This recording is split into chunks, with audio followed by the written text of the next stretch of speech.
Hello everybody, my name is Michidini. Thank you for checking out my YouTube post. After checking this YouTube post, go to www.michidini.com, help support the cause. There's a lot of talk about what's going on today. You know, people hearing about stuff that's going on in Egypt, people hearing about stuff that's going on in Africa, Sudan being a free country and everything like this. So, you know, it's 20, and people talk about 2012, tell you, oh, it's about space, it's about, you know, rich people, socialism, racism.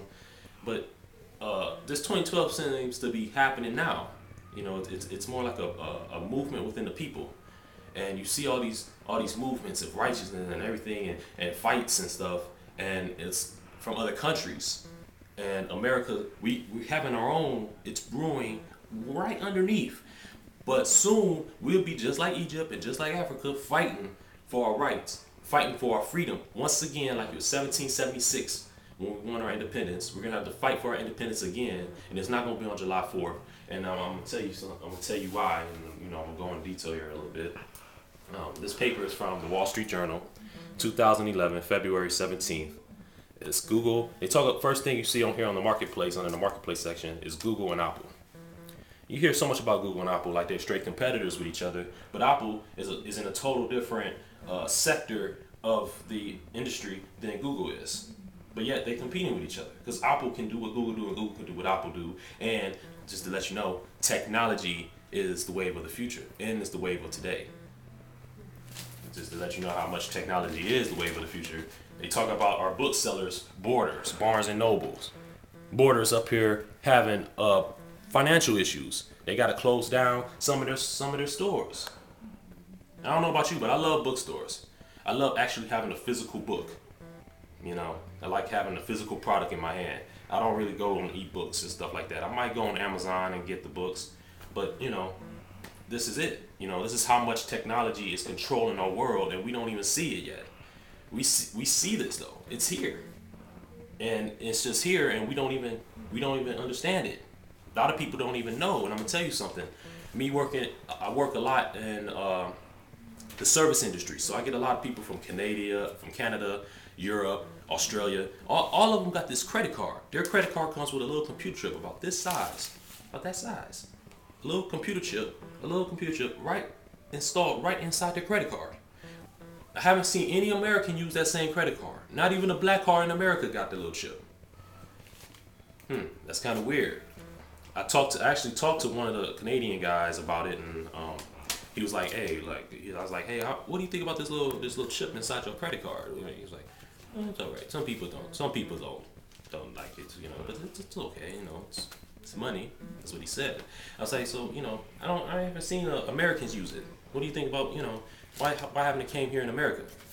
This is his exact words. America's not ready yet. It's big. It's too big of a place. It's not ready yet. That's what he said. America's not ready yet. And you don't think they don't think that? They look at this. They conditioning our brains. Borders closing. And they saying because of ebooks and Amazon and because of computer technology, Google and Apple, the first thing you see, and they're fighting for their businesses with each other. You know, they don't think we're ready. So they're getting us ready through the news.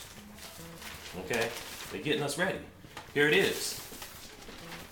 The biotech industry. Same thing. Biotech, technology. Technology you don't have to just do with computers and just with the stuff that, you know, cell phones and stuff. Also in the medical field as well. Technology and medical go hand in hand. It's science.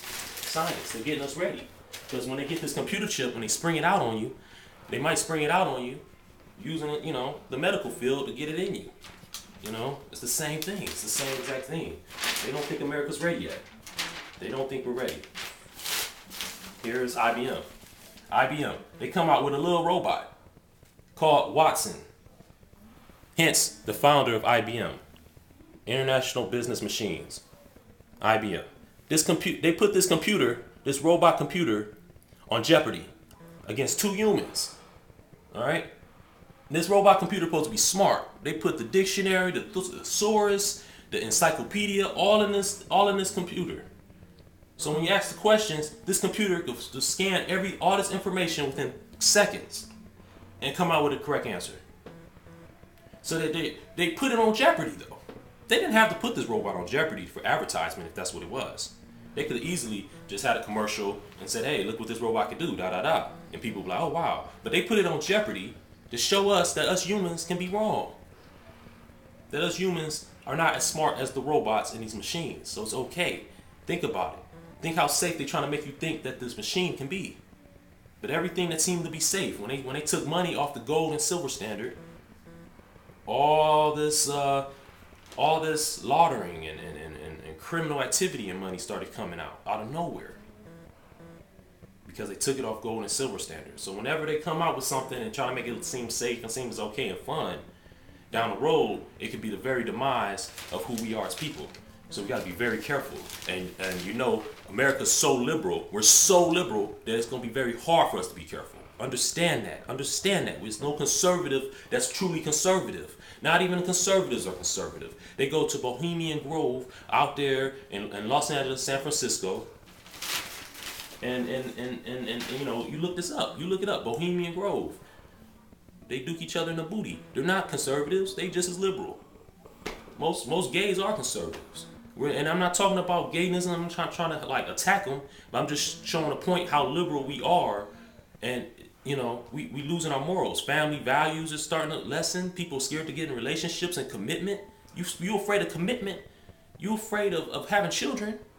You know, what that's going to lead our country? Honestly, that's a question I would like for y'all to answer. Where do you think that's going to lead our country? Where do you think that's going to lead the world? It ain't going to be conservative. There's another thing I wanted to point out. Here it is. People talk about the New York Stock Exchange. Okay? This guy here, he's the chief executive of the New York Stock Exchange. Okay? All right? He's not a big deal guy. But yeah, he make this big deal with some company of the Netherlands that owns 60% of the New York Stock Exchange. So basically, they own our stock exchange. They own the largest exchange for trading stocks and futures than any other rival. The New York Stock Exchange. This is like our bread and butter, America. You know, they're taking America from us, the Netherlands. Okay? It says it could be a good deal if they, you know, because he could actually have a global headquarter of trading stocks and stuff here in New York. All right, but then the other thing is that it could be bad because it could take New York away, the New York Stock Exchange out of New York, and it'll be basically we're handing over an iconic American institution to foreigners. So everyone knows about the New York Stock Exchange. And here it is, the Netherlands owns 60% of it, and they're probably going to own more. Why? Because American business is not doing too good. American businesses are fleeing the country, you know, and yet we see other people fighting and all this other stuff, all these revolts and revolutions everywhere. In America, you don't think it's coming? You don't think it's coming. You don't think, well, we're going to settle down and get conservative and start saying, hey, we're going to fight for our independence and our freedom because it's getting taken away from us very slowly. And they're showing it to us. They're showing it to us and we're not paying attention. We're not paying attention because, you know why? We're so busy on our iPhones, our iPads, our DSIs, you know. We're so busy on our PS3s, the ebooks, you know, that we can't physically see what's really going on, even though they physically showing it to us. Here's another thing to think about. You know, everyone know about the 10 Commandments. Well, you're gonna probably need the new 10 Commandments because when you're married, it's gonna have a whole different other commandments here because you're gonna be married to your job, not just with each other. Okay. Here it is. You're going to be married to her. You're going to be married to him. All right. It's two. Everybody thinks it's a two-sided coin. It's actually a four-sided coin because you know why? He has a job and she has a job. They got commitments other places. And you got to try to make y'all commitment work within that. Look at that. You know, the 10 Commandments, all 10 of these. You would have to learn how to apply that in your relationship in order to make it work. It's kind of like, okay, all right, honey. You go ahead and do what you got to do with your job. I do what I got to do at my job. And when we meet, then we meet. But it's only a certain amount of time because you got 40 hours, I got 40 hours. So then, you know, how many hours is in a day? Guys, we're losing our freedom and we need to get it back.